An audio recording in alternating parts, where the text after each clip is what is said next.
vez estamos aqui presencialmente na Casa de Deus, então como é podermos estar todos juntos para louvar e engrandecer o nome do nosso Deus. De igual forma também o nosso culto está a ser gravado para poder ser transmitido posteriormente na internet, para que também outros irmãos possam juntar a nós nesta celebração, irmãos que não possam estar aqui connosco presencialmente. Nós vamos dar início então a mais este culto. Vamos fazê-lo com uma palavra de oração e eu vou pedir ao nosso irmão Pedro chegar, por favor, para nos dirigir numa oração inicial.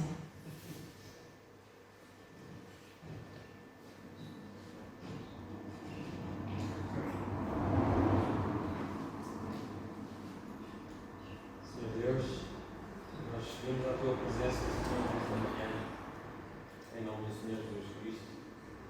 Nós vimos a esta casa, Senhor, de oração, a esta casa de culto, para buscar a Tua presença, Senhor, para Te louvar, porque Tu és o Senhor Criador dos céus e da terra, Tu és o Senhor que nos deu vida e a Ti nós entregamos tudo.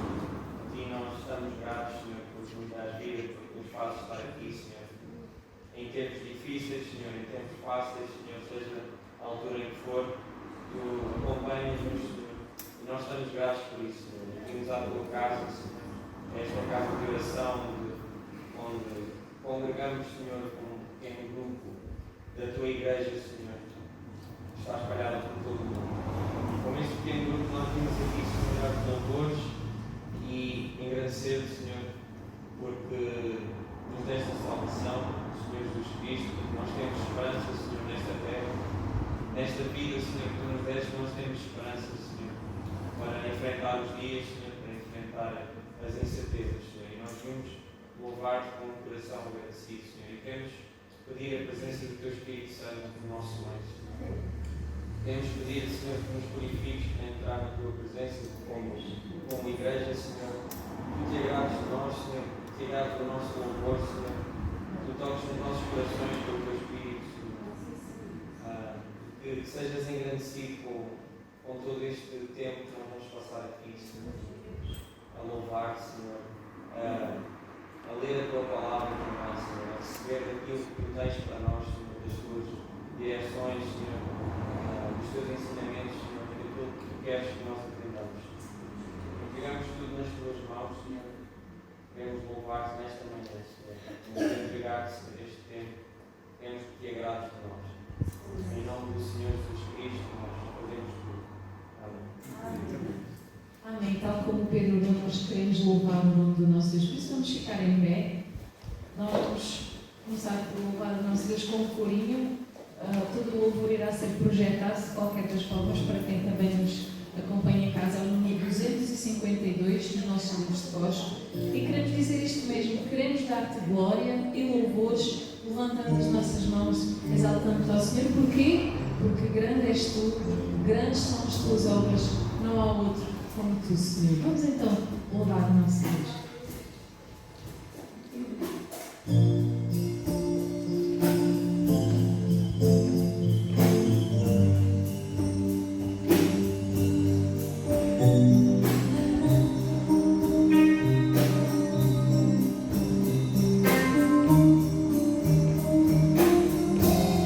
Divino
outro como nosso Deus. E queremos continuar nesta tónica de dizer que só o Senhor é Deus. E vamos cantar um corinho que é o corinho 149 dos nossos livros de cores e que nos diz que Jesus Cristo é o Senhor de tudo, Senhor de toda a terra. Há um só Deus sobre as nações, há um só Senhor de tudo e só no seu nome há salvação. Por isso, Jesus Cristo é o Senhor de tudo.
por favor, procederem então ao levantamento das ofertas e vamos aproveitar este tempo em que também estamos assim sentados para poder passar algumas informações, alguns anúncios e retomar também uma divulgação que nós fazíamos e que deixámos de fazer, mas não queremos perder esse hábito. Como os irmãos repararam, para além de não termos os salmozinhos, os livros de cores, também não temos o boletim, exatamente por causa de evitarmos tudo que seja passagem e tocarem coisas uns e outros. E então, uma das coisas que nós tínhamos no boletim era o anúncio dos aniversariantes e não queremos perder de todo esse nosso hábito de relembrar e de agradecer pela vida de quem faz anos durante o período da semana que passou. Esta semana, coincidentemente, ou agora vamos retomar aqui o relembrar dos aniversariantes, foi o nosso querido pastor Osvaldo que completou mais um ano de vida. Não sei se aqui presente estará mais alguém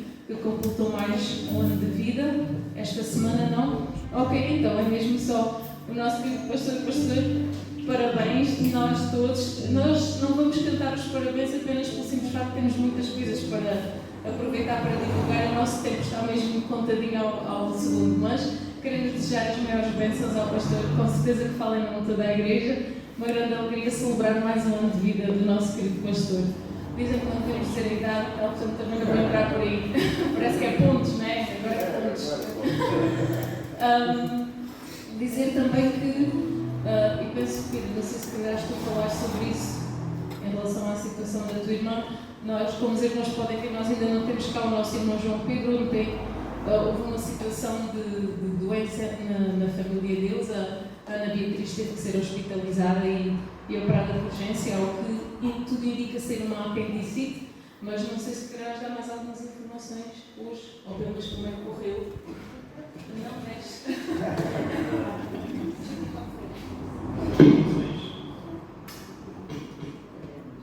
As informações, esta manhã não tenho informações. O meu pai estava a tentar telefonar agora antes de sairmos de casa e ainda não tinha conseguido falar com eles, com a minha mãe e com a Beatriz. A minha mãe ficou lá a acompanhar, agora com esta situação do Covid não podem ter visitas e a minha mãe também não pode sair, portanto tem que ficar lá o tempo todo. Se ela sair, depois já não pode voltar a entrar. Mas pronto, foi assim repentino, foi ontem de madrugada, ontem sábado de madrugada. E pronto, foi para as urgências, depois para o hospital de Porto Alegre e à tarde foi então operada. Ao menos e depois foi uma coisa rápida, uma operação rápida e voltou para o quarto. E ontem estava tudo mais ou menos tranquilo. Portanto, agora estou à espera também o próprio não sei de informações de hoje. Mas agradecemos as orações dos irmãos. Ok, ainda só, pronto, de resto em relação ao boletim também dizer aos irmãos não estranharem então não estar a ser produzido o boletim, é exatamente por não podermos distribuir material em papel. Também podem questionar-se em relação à situação das missões. A indicação que inicialmente foi a orientação que foi dada foi que iria-se às missões, mas não haveria acompanhamentos, não iria carrinha cheia nem tudo mais, por isso também não fazemos aqui o apelo dos irmãos que quiserem acompanhar quem vai às missões, não, porque não é conveniente transportar-se quantidades de pessoas de um lado para o outro, por salvaguarda, claro, da nossa saúde e também de quem está nas missões. O pastor também tem para nós notícias sobre como é que foi a viagem da irmã Mirtes. Portanto, por favor, pastor. Graça e paz a todos os amados irmãos e irmãs. Que bom estarmos juntos, né, mais uma vez. Este é o segundo culto desse novo tempo, né, o período que chamam de novo normal. E estamos nos adaptando, nos ajustando, né, aos poucos, mas está dando certo, né, está a correr tudo bem, graças a Deus. Quero agradecer de coração todos os cumprimentos e os mimos, né, também pelo nosso aniversário. Agradeço de coração a todos os amados irmãos e irmãs. Mirtes e Elisa chegaram bem no Rio de Janeiro, graças a Deus, já estão lá hospedadas na casa de nossa filha, né, nosso genro, e elas fizeram boa viagem e nós agradecemos a Deus, né, pela viagem feita e pela forma como Deus guardou e as levou, né, debaixo da sua paz e da sua bênção. Queremos também dizer que estamos a orar, né, pela Beatriz e pedimos que a igreja continue a orar por ela.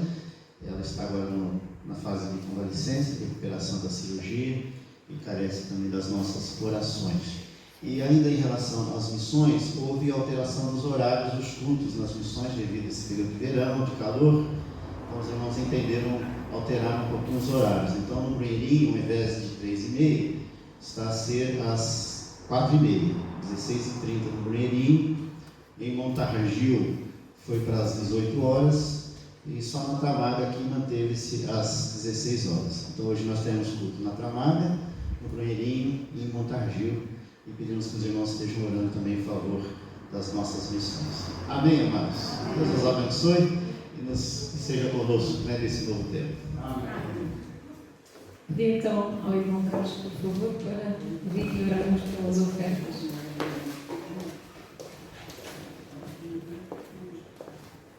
Pai, muito obrigado pelas ofertas que nós recebemos, que tu concedeste aos teus filhinhos, ao Pai. Muito obrigado, Senhor, para que elas sejam bem dirigidas, também para que elas possam suprir as necessidades da tua obra, ó Pai. Muito obrigado, Senhor, por tudo aquilo que tens feito nas nossas vidas, na vida da tua igreja e por aquilo que irás fazer na vida, Senhor. Tens grandes coisas para fazer no meio do teu povo, ó Pai. E nós esperamos por essas bênçãos. Nós esperamos por estes acontecimentos, ó Pai. Prepara os nossos corações, ó Pai, para receber tudo aquilo que vem de ti, Senhor. Aumenta-nos a fé. Tem misericórdia de nós, Senhor. Porque nós sem ti nada somos no mundo, ó Pai. Mas a tua palavra diz que contigo seremos mais que vencedores. Muito obrigado, Senhor. É essa bênção, é essa fé que nos faz mover. É essa fé que nos faz acreditar. É essa fé que nos fortalece.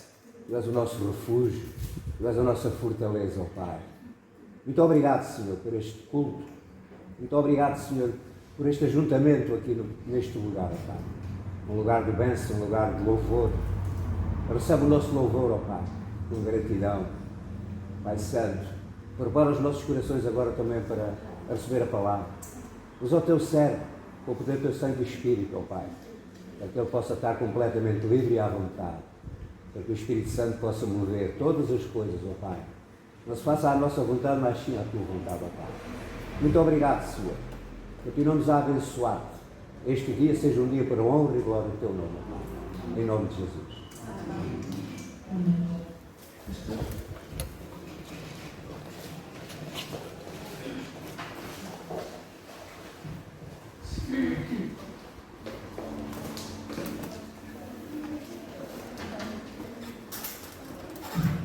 Irmãos, nós iniciaremos hoje uma série de meditações e reflexões na Epístola de Paulo aos Filipenses. Então abra, por favor, por gentileza, a sua Bíblia em Filipenses, no primeiro capítulo de Filipenses, e nós vamos então proceder à leitura, onde basearemos a nossa mensagem desta manhã. Filipenses, capítulo 1. Apenas os 2 primeiros versículos de Filipenses.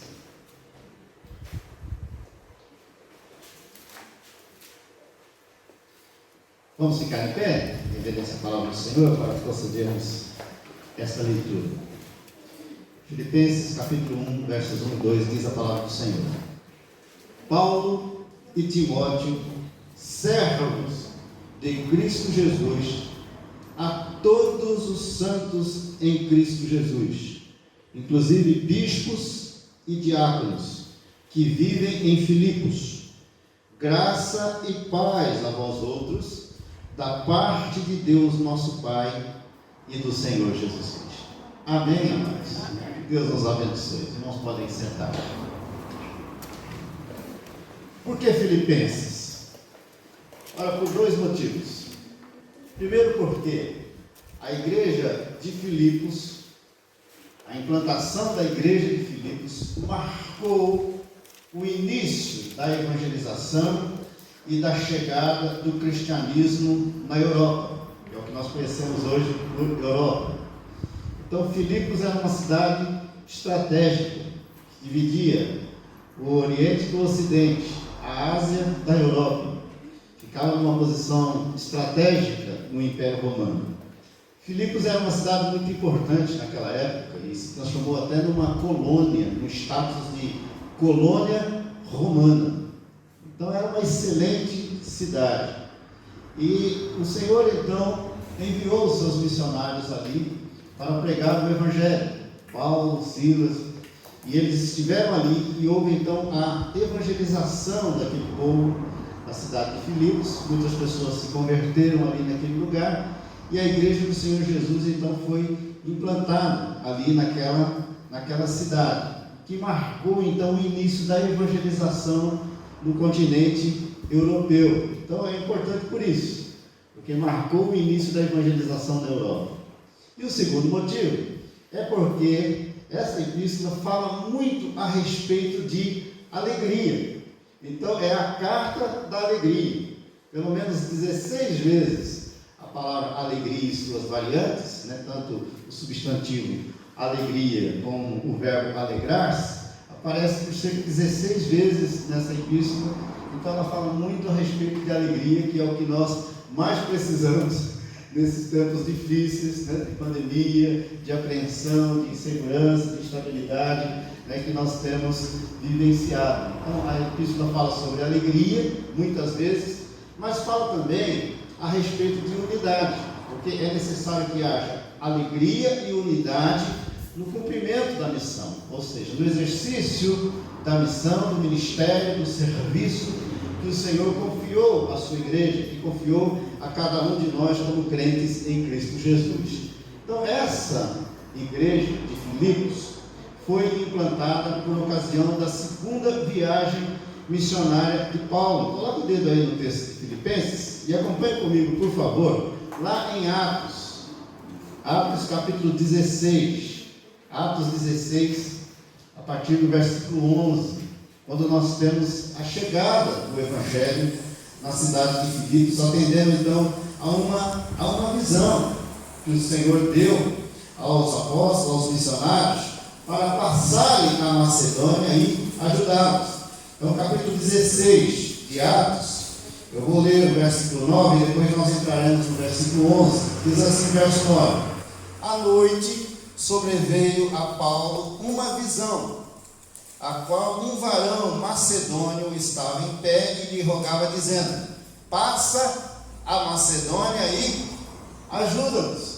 E o apóstolo então, ao receber esta visão, diz o verso 10, que assim que teve a visão, imediatamente procuramos partir para aquele destino, concluindo que Deus nos havia chamado para lhes anunciar o Evangelho. E eles então vão para a Grécia, eles vão para a Macedônia, atendendo então a essa visão celestial. Verso 11: tendo pois navegado de Troade, seguimos em direitura a Samotrácia, no dia seguinte a Neápolis. Verso 12: e dali a Filipos, cidade da Macedônia, primeira do distrito e colônia. Nesta cidade permanecemos alguns dias. No sábado, saímos da cidade para junto do rio, onde nos pareceu haver um lugar de oração. E assentando-nos, falamos às mulheres que para ali tinham concorrido. Certa mulher chamada Lídia, que não era de Filipos, mas era de Tiatira. Então Lídia era uma comerciante, uma empresária. Essa mulher chamada Lídia, da cidade de Tiatira, era vendedora de púrpura. Temente a Deus, nos escutava. Então possivelmente era prosélita do judaísmo. E ela então escutava a pregação dos apóstolos, dessa mulher. E diz o texto que o Senhor lhe abriu o coração para atender às coisas que Paulo dizia. E ela então se converte ao Senhor. E Lídia então é batizada. Versículo 15: depois de ser batizada, ela e toda a sua casa nos rogou, dizendo: se julgais que eu sou fiel ao Senhor, entrai em minha casa e aí ficai. E nos constrangeu a isso. Então há um grande mover do Espírito Santo na vida de Lídia e da sua casa. Então a primeira pessoa que abriu o coração para o cristianismo, para o Evangelho de Cristo Jesus na Europa, foi uma mulher. Então dêem graças a Deus, homens. Foi uma mulher, né, que abriu o caminho para a evangelização da Europa. Essa mulher chamada Lídia. Logo a seguir, os apóstolos, os missionários têm uma experiência com uma jovem adivinhadora. Versículo 16. Aconteceu que, indo nós para um lugar de oração, nos saiu ao encontro uma jovem possessa de espírito adivinhador, a qual, adivinhando, dava grande lucro aos seus senhores. Seguindo Paulo e a nós, clamava, dizendo: estes homens são servos do Deus Altíssimo, e vos anunciam o caminho da salvação. Isso se repetia por muitos dias. Então Paulo, já indignado, voltando-se, disse ao Espírito: em nome de Jesus Cristo eu te mando, retira-te dela. E ela na mesma hora saiu. E ele na mesma hora saiu. Então era uma mulher possessa, um espírito de adivinhação, e estava incomodando, perturbando os apóstolos na pregação do Evangelho. Paulo repreende então aquele espírito maligno na vida daquela mulher, e ela é liberta. Então uma se converteu, e a outra, a segunda mulher, foi liberta desse espírito maligno. Logo a seguir, os apóstolos são perseguidos, são presos, e se dá então a conversão do carcereiro. Foi então a terceira pessoa a ter esse contato direto com o Evangelho. O carcereiro e toda a sua família, toda a sua casa se converteu ao Senhor a partir do versículo 19. Então assim se deu o início da igreja de Filipos. Então uma igreja muito boa foi implantada na cidade de Filipos e dava um testemunho vivo e verdadeiro do Evangelho de Cristo Jesus. E Paulo então escreve para aqueles irmãos, e quando Paulo escreve essa carta, ele estava preso numa prisão em Roma. Essa carta foi escrita por volta do ano 61 depois de Cristo, e Paulo estava preso numa prisão domiciliar em Roma por causa do testemunho do Evangelho de Cristo Jesus. Então Filipenses faz parte desse conjunto de 4 epístolas, de 4 cartas conhecidas como cartas da prisão, ou epístolas da prisão. São 4: Efésios, Filipenses, Colossenses e Filemão. Sendo que Filemão não é uma carta enviada a uma igreja, é enviada a uma pessoa, é um amigo de Paulo. Então, Filipenses faz parte dessas 4 cartas conhecidas como cartas da prisão. E Paulo então escreve para aqueles irmãos, para encorajá-los na fé, para reanimar aqueles irmãos na fé e também no testemunho do Evangelho. E ao escrever para eles, exorta-os então, para que eles permaneçam em alegria e em unidade no serviço cristão, no cumprimento de tudo aquilo que Deus estabeleceu para aqueles irmãos e para aquela igreja, naquela cidade tão importante do Império Romano. Então, ela serve para nos encorajar em tempos difíceis, em tempos de crise, nesses tempos difíceis que nós estamos vivendo. Eu não consigo ver totalmente o rosto dos irmãos, né, os lábios dos irmãos, a face completamente devido às máscaras, mas eu sei que por detrás dessas máscaras existe o quê? Grande alegria, grande alegria estampada, porque graças a Deus nós estamos podendo, com todas as restrições e cuidados, nós estamos podendo estar juntos novamente. E isso alegra o coração, alegra a nossa alma e nos reanima. E é necessário então que nesses tempos difíceis e nesse novo normal que nós estamos vivendo, sejamos reanimados, sejamos realegrados, né, pelo Espírito Santo de Deus, e que permaneçamos em unidade, porque juntos nós somos muito mais fortes, e juntos nós podemos realizar muito mais, e podemos ir mais longe. Então, alegria e unidade são 2 temas fundamentais dentro dessa carta, dessa epístola escrita pelo apóstolo Paulo. Logo no início, voltando agora lá em Filipenses, fechando em Atos, nós temos então o início da carta, que é uma palavra de saudação que Paulo faz. Ela é uma carta bem curtinha, tem apenas 4 capítulos, e eu quero então desafiar os irmãos a lerem essa carta durante essa semana. É fácil de ler, você pode ler um capítulo por dia. Na sexta-feira você já terminou a leitura, e no sábado então você já pode recomeçar a ler novamente. Então são 4 capítulos apenas, e eu desafio então os irmãos a estarem lendo esta carta. Ela é fácil leitura e é uma epístola extraordinária que animam o nosso coração, alegram o nosso coração e promovem então esse desejo de unidade no corpo de Cristo e no serviço cristão. Então, logo no início, nós temos o prefácio. Ela segue, na verdade, a estrutura das cartas que eram escritas naquele tempo. Então, todas as cartas elas tinham essa estrutura. Tem uma saudação, uma palavra de saudação, uma apresentação, e nessa apresentação normalmente eles mostram a sua posição ou o seu título, e depois tem os votos. Todas as cartas tinham essa estrutura, os votos, e depois vinha então o conteúdo da carta, e no finalzinho havia as saudações finais, concluindo então a carta. Então Paulo segue exatamente a estrutura das cartas que eram escritas naquele tempo. E ele inicia então dizendo assim: Paulo e Timóteo. Então quem escreveu foi Paulo, mas Timóteo estava presente quando Paulo escreveu essa carta, escreveu essa epístola. E nós sabemos que Timóteo foi um grande companheiro de ministério, além de ser filho na fé e discípulo, foi um grande companheiro de Paulo no exercício do ministério, no cumprimento da missão. Então Timóteo foi também, a semelhança de Paulo, um pastor missionário. Depois Timóteo é enviado para pastorear a igreja de Éfeso.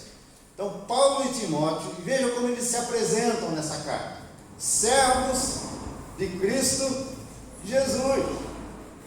Então ele não diz assim, doutor Paulo, filósofo, catedrático. Então ele apresenta-se como um simples servo de Jesus Cristo. E a palavra servo aqui na língua grega é doulos. A palavra doulos, que significa escravo. Então ele apresenta-se como um simples servo. Mas na verdade essa expressão, servo de Jesus Cristo, era uma expressão honrosa para os apóstolos. E é honrosa também para nós cristãos, porque nós temos o grande privilégio de sermos chamados servos de Jesus Cristo, que revela a nossa posição e também a nossa utilidade. Nós temos o privilégio de servir ao Senhor Jesus, porque nós caminhamos e vivemos debaixo do senhorio de Cristo.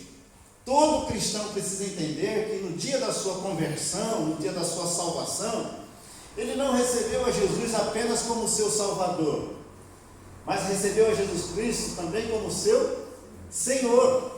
A partir desse dia, Jesus passou a ser o nosso Salvador, mas acima de tudo passou a ser o nosso Senhor, o Senhor absoluto da nossa vida. Ele é o Senhor da nossa história. Ele é o nosso dono, é o nosso amo, é o nosso bem-querer, é o nosso proprietário. Ele é o Senhor absoluto do nosso viver. É Ele quem determina o que devemos ser e o que não devemos ser, o que devemos fazer e o que nós não devemos fazer. Ele é o Senhor. A palavra de Deus diz lá em Romanos, capítulo 10, versículo 9, que se com a tua boca confessares a Jesus como Senhor, e em teu coração creres que Deus o ressuscitou dentre os mortos, serás salvo. Então Jesus Cristo é o Senhor. Ele deixou a sua glória, Ele se esvaziou, Ele se fez homem, se fez gente. Nós vamos ver isso no capítulo 2 de Filipenses. E por causa então desse esvaziamento, dessa humilhação, dessa renúncia de Jesus, o Pai lhe deu um nome que está acima de todo nome, para que ao nome de Jesus se dobre todo o joelho e toda a língua confesse que Jesus Cristo é o Senhor, para a glória de Deus Pai. Então é dessa forma que Paulo e Timóteo apresentam-se nessa carta: servos de Cristo Jesus. Depois de mostrar a autoria, ele fala então sobre os destinatários, ou seja, a quem a carta foi escrita: a todos os santos em Cristo Jesus. A todos os santos em Cristo Jesus. Então ele chama os filipenses de santos, porque na verdade, irmãos, dentro do cristianismo, todos os cristãos são santos. A palavra de Deus diz lá em Pedro: sede santos, porque eu sou santo. O que significa a palavra santo? Ora, a palavra santo significa separado. Separado por Deus e para Deus. Então, todos nós, a partir do dia da nossa conversão, nós fomos santificados. Fomos resgatados do império das trevas e fomos então separados por Deus e para Deus, para vivermos para Ele. Então, todo cristão é um santo.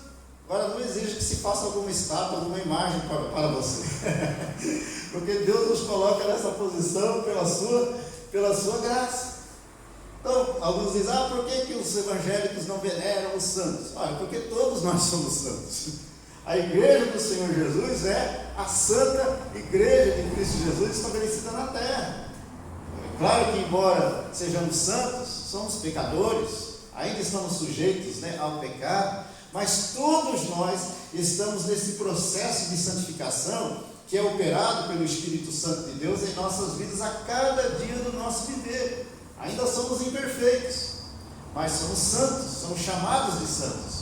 A igreja do Senhor Jesus é a santa igreja de Cristo estabelecida na terra. Então, os destinatários, a todos os santos em Cristo Jesus, está falando sobre os filipenses. E eu pergunto aos irmãos, essa igreja era perfeita? Os filipenses não tinham pecado algum? Não, a igreja era imperfeita, tinha as suas dificuldades, as suas falhas, como todas as igrejas têm, irmãos. Não existe nenhuma igreja perfeita na face da terra. Todos nós estamos numa fase de lapidação, de transformação, de santificação. Não tem como fugir, nós não vamos encontrar nenhuma igreja perfeita nesse mundo, porque ela é formada por gente, é formada por pessoas, por seres humanos, imperfeitos e pecadores, como você e eu. Então, embora a igreja não seja perfeita, mas ela é santa, ela foi separada, santificada e consagrada pelo Senhor e para o Senhor nessa terra. Então, a todos os santos em Cristo Jesus, que são, na verdade, os destinatários dessa carta que ele está falando sobre os filipenses. Mas fala também a respeito de bispos e diáconos, que vivem em Filipos. Não que os bispos e diáconos não sejam santos também. Eles estão inclusos, está vendo? Essa palavra santos. Isso mostra o quê? Que a igreja já tinha adquirido, embora nova, uma certa estrutura, não é? Uma certa estrutura eclesiástica. Tinha líderes. Os bispos eram, na verdade, os supervisores, os pastores, os líderes das comunidades que eram implantadas. Isso fazia parte, então, da filosofia de ministério do apóstolo Paulo, da sua filosofia missionária.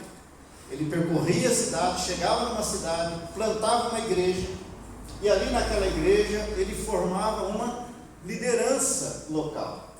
E essa liderança, então, assumia a igreja. E ele seguia o seu caminho, ia para outra cidade, para outro lugar, e plantava igrejas em outros lugares. E ali fazia a mesma coisa. Treinava, preparava e estabelecia uma liderança local, para que essa igreja fosse autóctone, ou seja, uma igreja autogovernada, autossustentada e automultiplicadora, com uma própria liderança. Então, nessa igreja já havia o quê? Bispos e diáconos. Então, essa palavra bispo, pastor, presbítero, elas têm o mesmo sentido, são, na verdade, a mesma função, dentro do corpo de Cristo Jesus. Todo pastor é bispo, todo pastor é presbítero. Agora, dentro da nossa estrutura eclesiástica, nem todo presbítero é pastor, né? Nem todo presbítero é pastor, porque a gente faz essa divisão. Pastor, eu não vou colocar embaixo não, porque não existe hierarquia. Pastor, presbíteros e diáconos. Então, é a liderança constituída e cada uma desenvolvendo a sua função no corpo de Cristo Jesus. Então, esta igreja já tinha bispos e já tinha diáconos. A palavra diácono também significa servo. Também significa servo.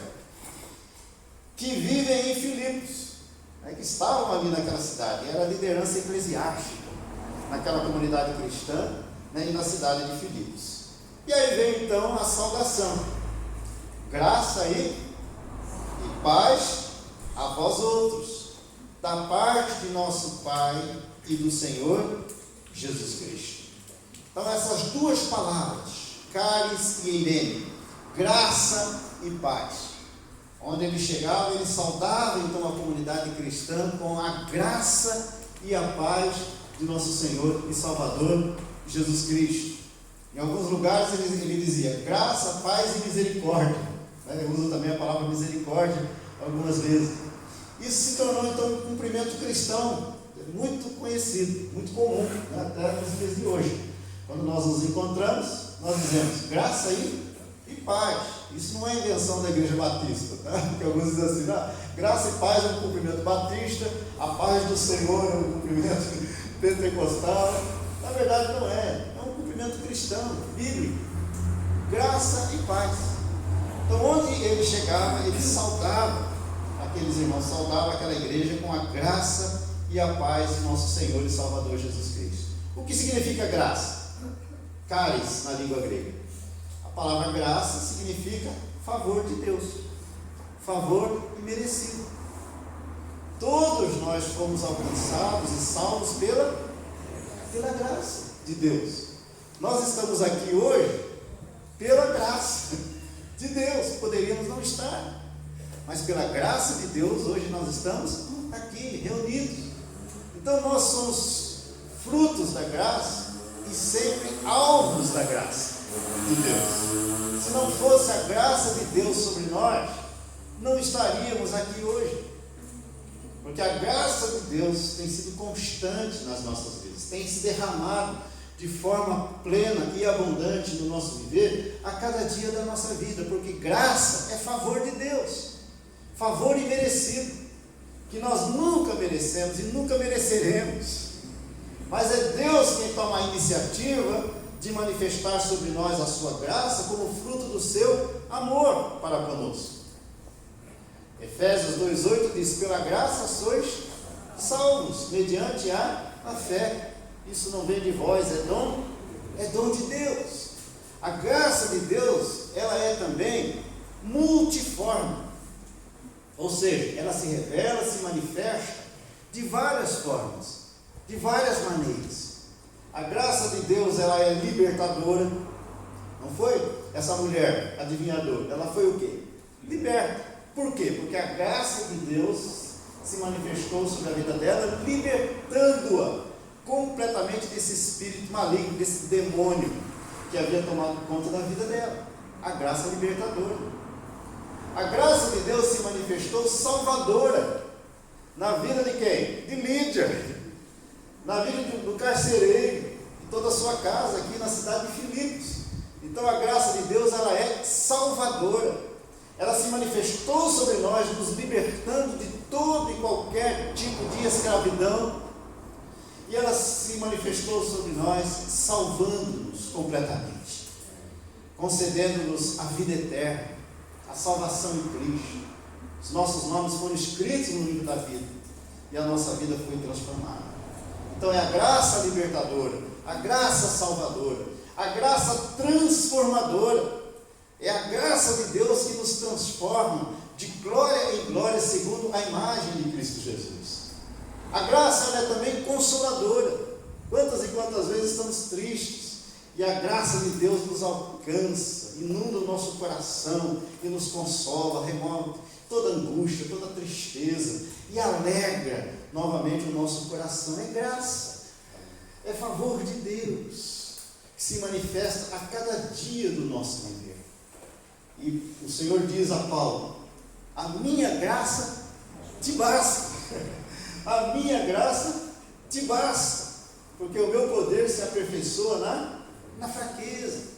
Então nós dependemos da graça, nós vivemos pela graça, nós somos salvos pela graça. A graça de Deus que é multiforme e que se manifesta de várias maneiras em nosso viver, abençoando a cada dia a nossa vida. Então Paulo cumprimenta aquela igreja com a graça, e em segundo lugar com a paz. A paz que só o Evangelho de Cristo Jesus pode proporcionar. A paz que é trazida em nossos corações pelo Espírito Santo, que é fruto do Espírito em nós. O próprio Senhor Jesus, ele declarou lá no Evangelho de João, deixo-vos a paz. A minha paz vos dou, não vou lá dou como a dá o mundo. Então não se turbe o vosso coração, nem se atemorize. Jesus manifesta sobre nós a sua paz, porque Ele é o príncipe da paz. Só Ele pode dar essa paz interior que o mundo não pode dar. Nós podemos até encontrar algum tipo de paz momentânea em alguns momentos da nossa vida, mas essa paz que nós encontramos nessa terra não permanece. Ela se perde diante da primeira tensão, diante da primeira adversidade, diante da primeira luta. Mas a paz que Cristo nos concede, que o mundo não pode dar, está além, está acima das circunstâncias da vida, porque ela é uma paz interior. Podemos até enfrentar lutas, tempestades, adversidades, aflições terríveis na nossa vida, mas interiormente nós permaneceremos em perfeita e em plena paz. Só Jesus Cristo pode fazer isso em nossas vidas. É a paz de Cristo que inunda o nosso coração e faz com que permaneçamos inabaláveis, firmes, mesmo enfrentando lutas e adversidades no nosso viver na face da terra.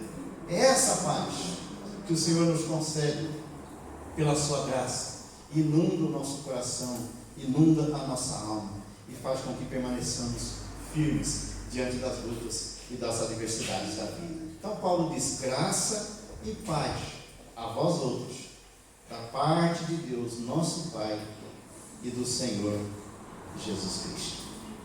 Deus nos abençoe. E nessas reflexões na Epístola aos Filipenses, o Espírito Santo esteja ministrando com liberdade, com graça em nossos corações, reanimando, realegrando, o nosso coração, enchendo os nossos corações de plena alegria e resgatando, restaurando e fortalecendo a unidade do corpo de Cristo Jesus, para que juntos possamos cumprir os propósitos de Deus nessa terra, como igreja sua, estabelecida não na cidade de Filipos, mas na cidade de Ponte-Sor, e que da mesma forma como Filipos, os filipenses foram uma bênção na cidade de Filipos, nós, os ponte-sorenses, sejamos uma bênção na cidade de Ponte-Sor. E que as mesmas virtudes apresentadas pelos irmãos da igreja de Filipos sejam também perceptíveis em nossas vidas na igreja evangélica congregacional de Ponte-Sor. Interessante que Paulo elogia muito a igreja de Filipos, e agradece a Deus pela vida daqueles irmãos. Paulo tinha um carinho muito especial pela igreja de Filipos. E foi uma igreja que se associou a ele no ministério, que cooperou com ele, foi uma igreja mantenedora de Paulo no seu trabalho missionário. E Paulo então tinha um carinho muito especial pela igreja de Filipos. Eu acho que se Paulo fosse o fundador da igreja de Ponte-Sor, acho que teria também muito carinho pela igreja de Ponte-Sor. E receberia muitos mimos, da igreja de Ponte-Sor. Os bolos gostosos de Mariana e tudo mais. Os carinhos aí, os mimos que a igreja gosta de dar, de partilhar. E eu tenho certeza de que, assim como Deus se agradou da igreja de Filipos, Deus tem se agradado da igreja de Ponte-Sor. Amém, irmãos? E que Ele se agrade mais ainda da nossa igreja. E use a nossa igreja nessa cidade, a partir dessa cidade, para o louvor da sua glória. Então, Igreja Evangélica Congregacional de Ponte-Sor, graça e paz da parte de Deus e do Senhor Jesus Cristo. Amém, amados? Deus nos abençoe.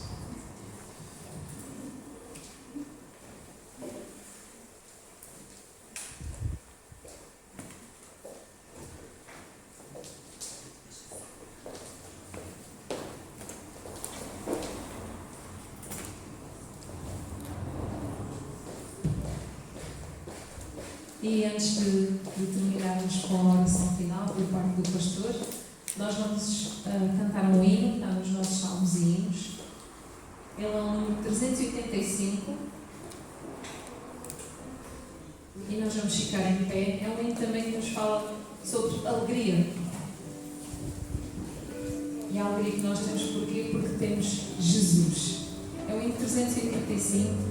A melodia é conhecida de outro hino, que é o mais perto que é está. Então, todos nós conhecemos bastante bem este hino, mesmo pensando que não conhecemos bem. Vamos então louvar o nosso Deus para terminar assim o nosso culto nesta manhã e depois o pastor invitará a bênção.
Como temos orientado os irmãos, a saída vai ser então por aqui, seguindo as indicações aqui no piso. Então todos devem vir para cá com calma, né, sem aglomeração, sair por aqui e sair pela porta então lateral que já está ali aberta. Ok? É só seguir aqui as orientações e sair com calma. Que Deus então abençoe a todos. Muito obrigado pela presença dos amados, dos visitantes que aqui estiveram conosco. Sejam bem-vindos em nome de Jesus, a irmã. Já sei que podia, por gentileza, apresentar a visita? Ah, não é, está com Vasco, não é visita, desculpa. O pastor não está conhecendo os lugreiros, né? Então, vou sair por aqui direitinho. Deus abençoe a todos. Tenham uma boa semana, uma semana feliz, abençoada por Deus. Queremos dizer também que quarta-feira não teremos o culto, tá? Aqui presencial, mas teremos o culto pelo Facebook, em direto. chamamos de live, né? Então os irmãos que puderem acompanhar às 20 horas. Ok? Vamos orar? Deus abençoe a todos. E que a graça de nosso Senhor e Salvador Jesus Cristo, e o amor de Deus, o nosso eterno Pai, que a comunhão, a consolação e o poder do Espírito Santo sejam sobre todos nós e sobre todo o teu povo, Senhor, espalhado pela face da terra, desde agora e para todos sempre. Amém e amém. Deus abençoe a todos. Boa semana, meus amados.